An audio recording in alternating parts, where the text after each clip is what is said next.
La bonne solution dans la main de la mauvaise personne peut devenir un couteau à double tranchant et pourquoi pas tourner en cauchemar.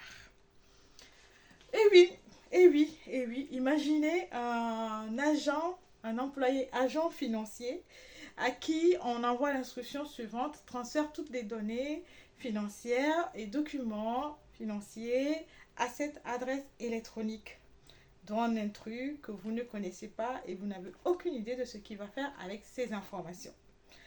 Il ne vous reste qu'à prier que dans ces données ne se trouvent pas vos données personnelles ou vos données d'entreprise. Bancaire, bien sûr. Ou sinon, allons, poussons un peu plus le bouchon.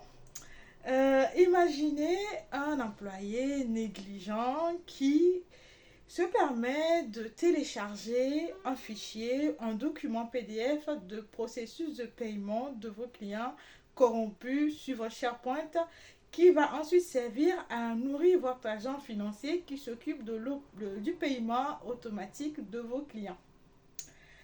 Vous voyez un peu le scénario?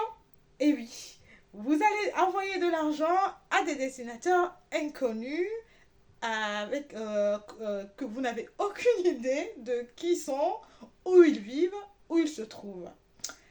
Et oui, bonne chance, parce que là, on est en train de mettre pied dans un cauchemar encore plus profond que le précédent.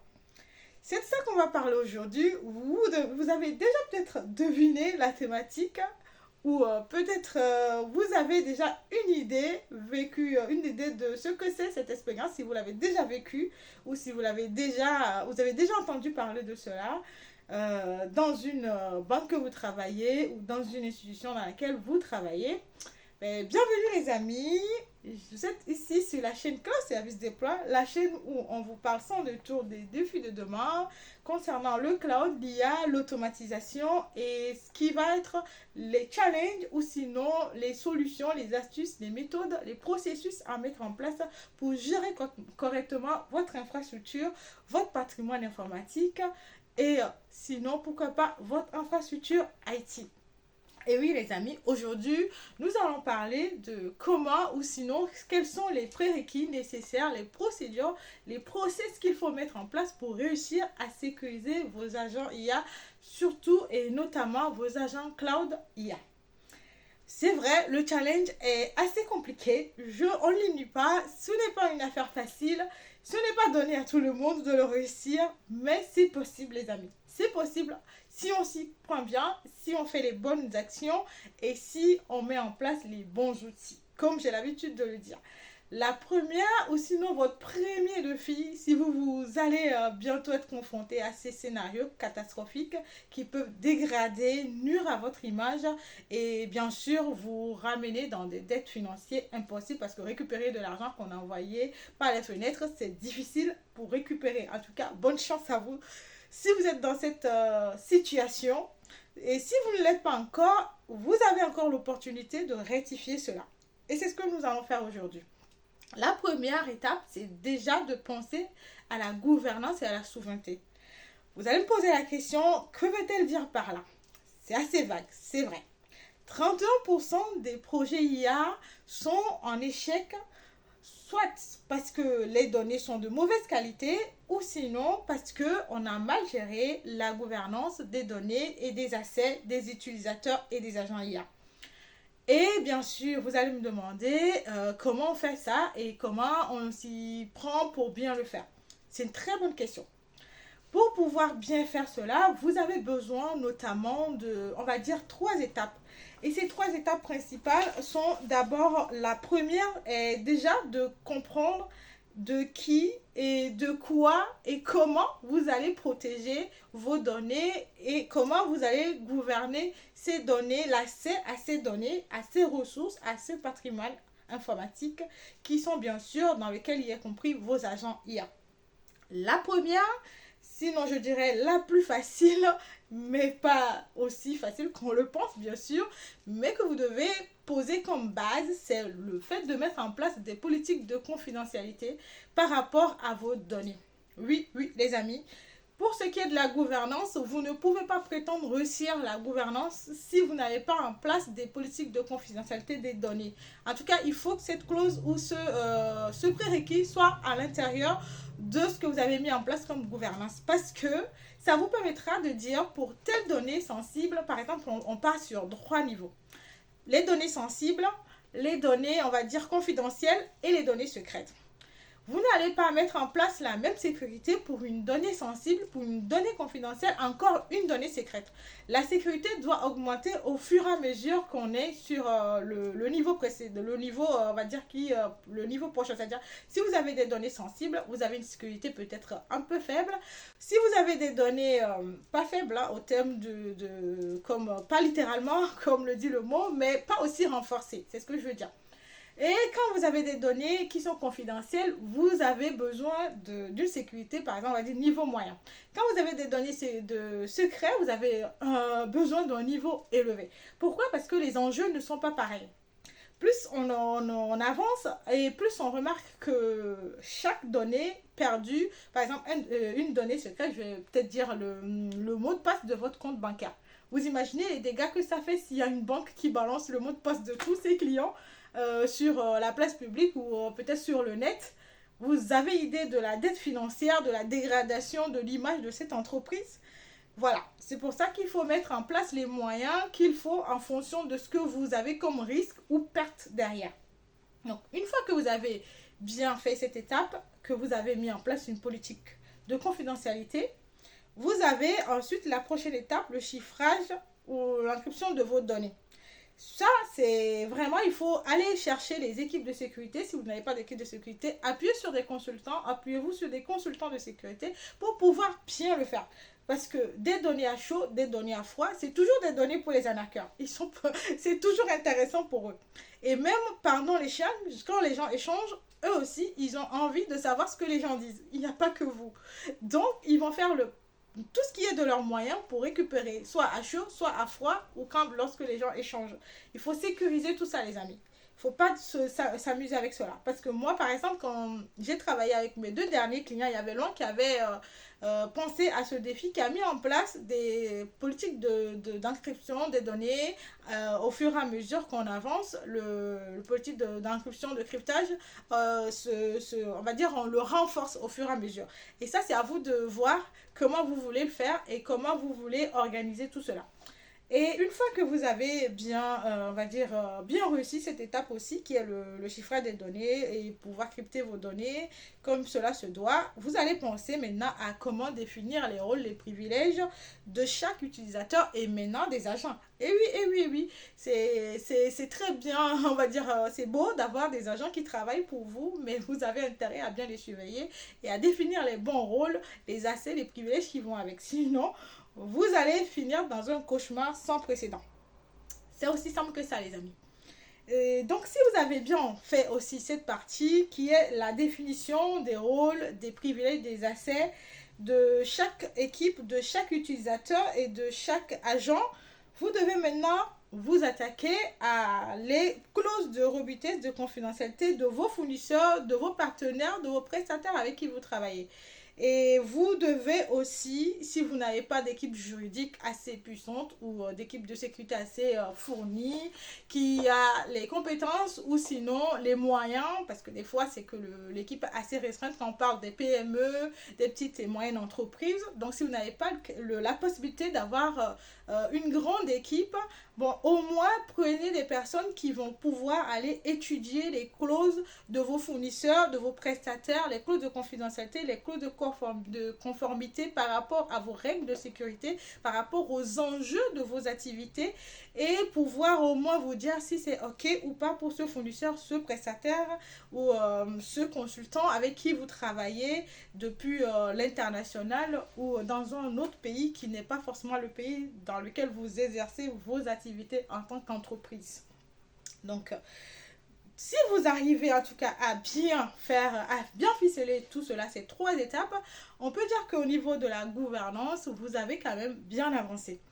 On va et pareil hein, pour ce qui est de la souveraineté, il faut aussi voir par rapport aux clauses, aux conformités, comme je le dis, et surtout se dire que le plus idéal pour vous, ou si ce qui vous demande moins d'efforts, c'est de choisir des fournisseurs qui respectent les règles de sécurité, de conformité de vos pays. C'est-à-dire les pays dans lesquels est installée l'activité, votre entreprise. Parce que plus vous allez chercher des fournisseurs cloud qui sont à l'extérieur de votre continent, de votre pays, vous allez avoir un gros travail de conformité, un gros travail de sécurité à faire. Donc, si vous n'avez pas les moyens, mettez plutôt moins de barrières pour pouvoir réussir ce challenge. C'est l'idéal. C'est ce qui est conseillé, les amis. Et du coup, on va se dire, mais une fois qu'on a bien fait ce qui concerne la procédure ou les process nécessaires pour la gouvernance et la souveraineté, la deuxième question qui va revenir souvent, c'est que on a maintenant défini à quoi va avoir à qui et comment aura accès à telle ressource maintenant. Il faut voir quelles sont les ressources auxquelles les personnes ou les utilisateurs ou les agents doivent avoir accès. C'est là qu'intervient la deuxième étape, le durcissement de l'infrastructure. Qu'est-ce que je veux dire par le durcissement de l'infrastructure? Le durcissement de l'infrastructure, c'est pouvoir être en mesure de dire telle ressource, tel réseau, je veux que ça soit accessible uniquement à tel groupe d'utilisateurs, à telle équipe, à tel agent.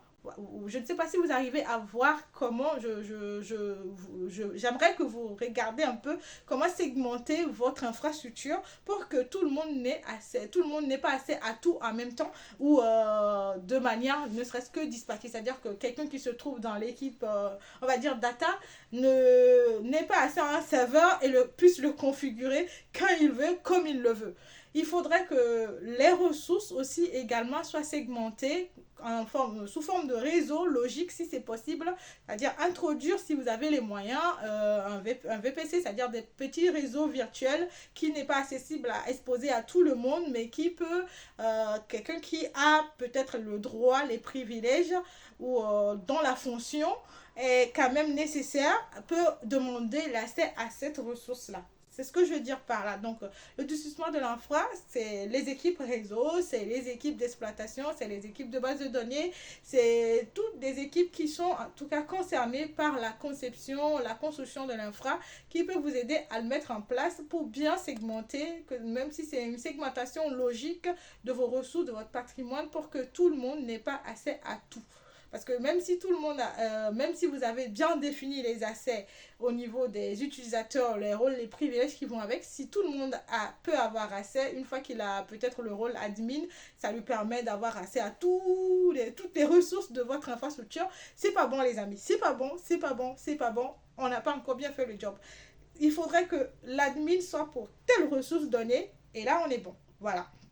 Comme ça, vous avez un suivi, c'est-à-dire, comment je peux vous l'expliquer de manière assez plus parlante, c'est-à-dire que ça vous permet de savoir qui fait quoi et qui manipule quoi à quel moment, avec quel droit. Voilà, parce que c'est ça l'objectif. Et ensuite, vous allez me dire que oui, il y a des têtes brûlées qui aiment bien défier l'impossible parce que peu importe qu'on a mis en place la bonne gouvernance, fait les bons choix de souveraineté, endurci l'infrastructure avec un réseau privé non exposé à tout le monde, il y aura forcément des têtes brûlées qui ont envie d'aller défier l'impossible. Oui, oui, oui, c'est vrai. Il existe des hackers qui sont très doués pour aller défier l'impossible et ça aussi, ça participe à leur notoriété, à leur autorité sur le net. On ne peut pas y échapper, mais on peut faire encore plus pour pouvoir se protéger. C'est là qu'interviennent les garde-fous et modération pour les agents, bien sûr. C'est quoi un garde-fou pour un agent? Je prends un exemple simple que moi je mets tout le temps dans mes agents IA Cloud que je fais avec Zapier Agent souvent la plupart du temps.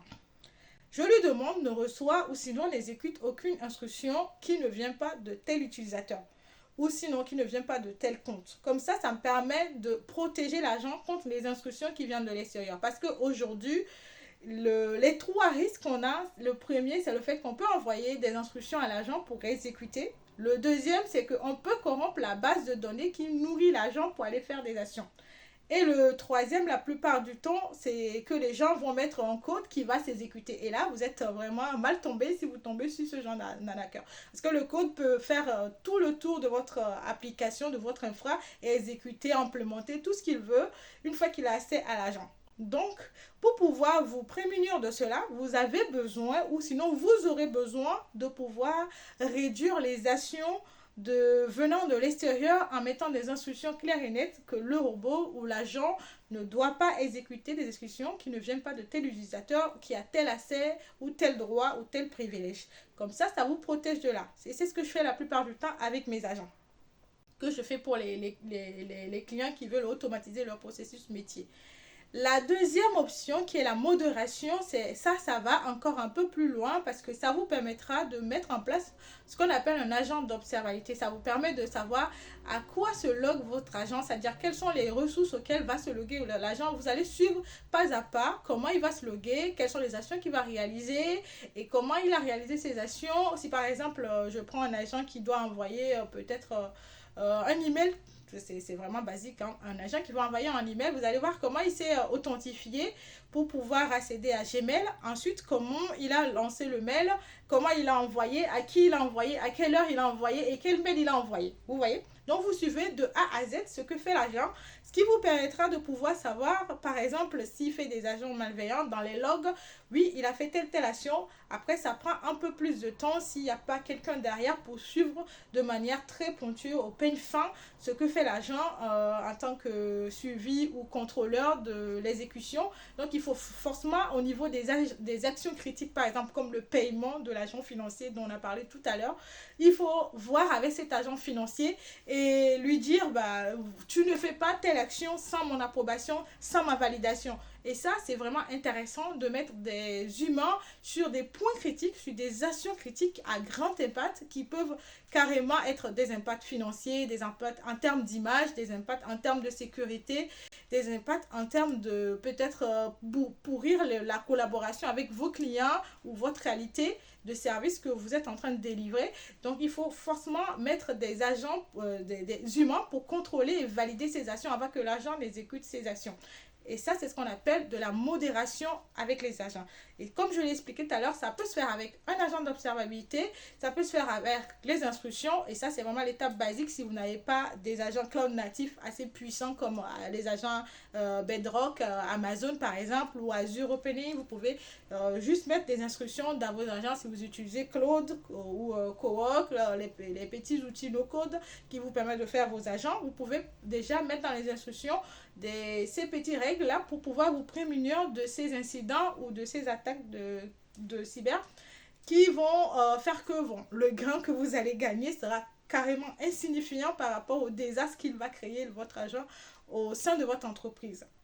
Donc, pour récapituler, comme je l'ai dit et comme je continue de l'expliquer, l'infrastructure, ce n'est pas de la blague. Donc, pour réussir ce challenge de bien orchestrer, de bien piloter et de bien gouverner toutes les équipes qui sont au sein de l'infrastructure, vous devez procéder à plusieurs, on va dire, mises en place de plusieurs choses, de plusieurs procédures et de plusieurs outils qui vont vous aider à pouvoir remplir cette mission qui n'est pas la plus facile, on le connaît, mais qui est possible si on fait bien les choses correctement. Donc la première étape, c'est la gouvernance et la souveraineté. Comme on l'a expliqué, et pour ça, il faut faire, comme je l'ai dit tout à l'heure aussi également, je me répète peut-être, mais bon, c'est toujours bien, la répétition est là de l'enseignement. Donc on va encore se répéter et vous dire qu'il faut mettre en place des processus pour les politiques de confidentialité de vos données. Et aussi pour les clauses de conformité, de sécurité concernant vos fournisseurs, vos prestataires avec qui vous travaillez. Et la deuxième, qui est la partie de l'enrichissement de l'infrastructure, ça j'avoue c'est un peu complexe, donc n'hésitez pas à vous faire accompagner par vos consultants, vos prestataires avec qui vous travaillez également. Et la deuxième, la troisième plutôt partie, qui aussi vient en fait sceller le tout, c'est le fait de pouvoir mettre des garde-fous et introduire des agents de modération qu'on appelle, qui peut être par exemple des agents d'observabilité au niveau de vos agents cloud IA que vous êtes en train de construire. Je ne sais pas si vous avez déjà été victime de ces incidents dont on a parlé, des agents qu'on a manipulés pour c'est-à-dire impacter votre qualité de service ou votre sécurité ou votre conformité. N'hésitez pas à partager qu'est-ce que vous avez mis en place au sein de votre environnement, qu'est-ce que vous avez fait comme action, comment vous avez restructuré surtout vos équipes pour mieux mettre en place les bonnes actions qu'il faut. Et aussi, si vous avez des questions et que vous avez des projets, que vous aimeriez qu'on en discute, n'hésitez pas à me contacter. Ça sera un plaisir d'en discuter avec vous, comprendre vos besoins et voir comment on peut vous aider pour avancer sur ça. Et moi, ça a été intéressant en tout cas de partager avec vous cette thématique qui n'est pas forcément la plus facile quand on se lance dans le défi de construction de son infrastructure IT. Et dites-moi si vous avez envie qu'on rentre dans les détails par rapport à l'endurcissement de l'infrastructure ou par rapport à la partie où vous devez mettre les garde-fous. J'ai une vidéo aussi également que j'aimerais sortir bientôt sur comment construire son agent d'observabilité. Est-ce que ça vous intéresserait de savoir comment vous pouvez le faire, ne serait-ce que si vous avez des petits agents de co-work ou sinon cloud, sinon des agents que vous avez construits avec des outils comme Zapier Agent, LangGraph et autres. Il y en a beaucoup, c'est toute une panoplie. Si vous avez besoin de cela, n'hésitez pas en tout cas à me faire savoir. Ça sera un plaisir d'avoir votre avis pour savoir quelles sont les thématiques qui peuvent vous intéresser et quelles sont les thématiques que vous aimeriez qu'on développe sur la chaîne. Et à bientôt les amis pour une nouvelle thématique, une nouvelle expérience d'apprentissage.